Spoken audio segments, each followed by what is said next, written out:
I campaigned hard for Senator Tom Cotton when I was on the air and when he was running from the House of Representatives to the Senate, and I hope, I believe, from what everybody told me, that I did an awful lot of good. He never even knew it, but I was very much pushing people to get out and make sure that they vote for Tom Cotton in as a senator, and aren't we glad we did when we think about it? He went on to say in this interview, it's a great, I said that I think everybody needs to download this and listen to this interview. You can probably find it on YouTube, the whole interview by now. So make sure that you go there and interview, Sunday mornings with Maria Bartiromo and Tom Cotton, Senator Tom Cotton. You won't have any trouble finding it, but make sure that you listen to it. If you can find the transcript, read it. It is a pretty amazing interview from the point of what Tom Cotton said. He didn't hold back anything. And I sure hope that Senator Cotton has President Trump's ear. But he was talking about the manufacturing of our prescription drugs in China. And he said, we need to give incentives to companies to build new plants here, create more jobs here, so we're not dependent on China in a pandemic or even any other kind of health concerns. He is a proponent of, end quote, that we should be giving incentives to corporations. We need to go to these pharmaceutical companies and say, tell us what you need, but you've got to get your production of these prescription drugs out of China. Out of China. As a matter of fact, it's got to be some sort of a mandate that we can't do business with them any longer. There has to be something that we can pressure them to move out of China, and we need to do that. Secondly, he continued to talk about, so you know what I always say, China cares about two things: economic dominance and military dominance of the world. So he says, second, China is continuing even now to take aggressive actions throughout the region to break its commitments. It's cracking down on Hong Kong in violation of its commitments to Great Britain when Great Britain returned Hong Kong to China. China is taking aggressive actions in the South China Sea, and we need to invest more now in our defense industrial base to offset some of the losses we're going to see because of this virus. We need more ships. We need more submarines. We need more bombers. We need more fighters. The exact kind of systems that will deter China from aggressive action against the United States and our interests in the Western Pacific and ultimately all around the globe. End quote. Thank you, Senator Cotton. Look, he also believes that we are going to see a supply chain problem here in America, particularly with our protein products. So the plants that they own, they're shutting down, or they're buying up meat from the U.S. and we are selling it to them.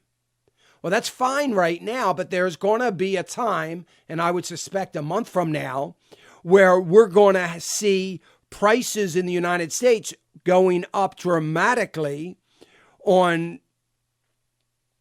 protein as China is doing this cut rate buying right now. Just another example, according to Tom Cotton, quote, just another example of the way they're trying to take advantage of the crisis. They're not resting on their laurels. Not even now. They're not. There was a problem because you've heard me talk about it for the last 15 years. I don't know how many times, how we just continue to let China come in, buy our hotels, buy our high rises in New York City, in Miami, around the country, buying farmland, buying meat processing plants. You've heard me tell the story over and over again. I had a sit-down conversation with the then acting Minister of Economics for Israel. And I also had the same conversation the next day with the past economic minister, who was also a very good friend of Benjamin Netanyahu and was instrumental in getting President Netanyahu in office his very first time he ran. And we had the same conversation with them, which sounded like an argument. It really was a conversation. But one of the things was what possessed a small country like Israel to turn over all of their dairy to communist China? Why would you do that?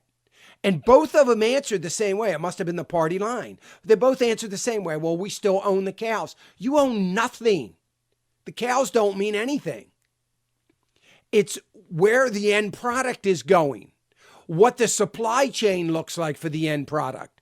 Who's getting all the yogurt? Who's getting all the milk? Who's getting all the cheese? Who's getting all the cottage cheese and all the other byproducts that are coming from the dairy? Who's getting all that? China, in a heartbeat, can snap their fingers and say, we need more, we're taking more. And I would suspect right now they're doing that to Israel. And I would suspect right now that in Israel, we're seeing dairy products and prices going up, creating some inflation in the dairy markets. Why? Because it doesn't matter that they own the cows.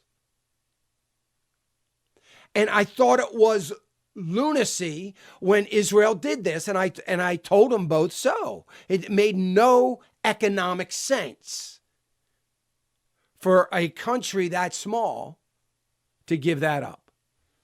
Now, I understand that they have a Israel I'm talking about, has a trading agreement with China to a certain extent.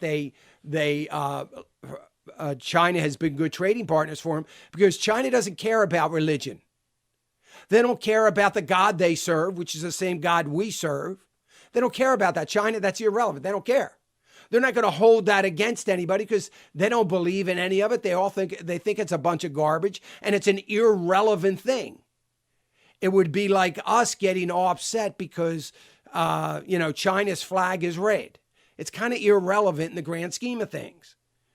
So they just don't care.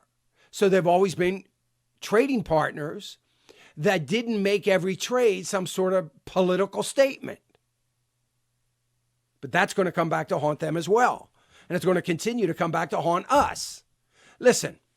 I've said this over and over again. China is our greatest national threat. You heard me with Frank Gaffney week before last, Friday, a week ago, talking about China and the threat that they are. So look, we need to all get on the phone, first of all, and call the switchboard at the House of Representatives. All you got to do is pick up the phone and call that number 202-224-3121.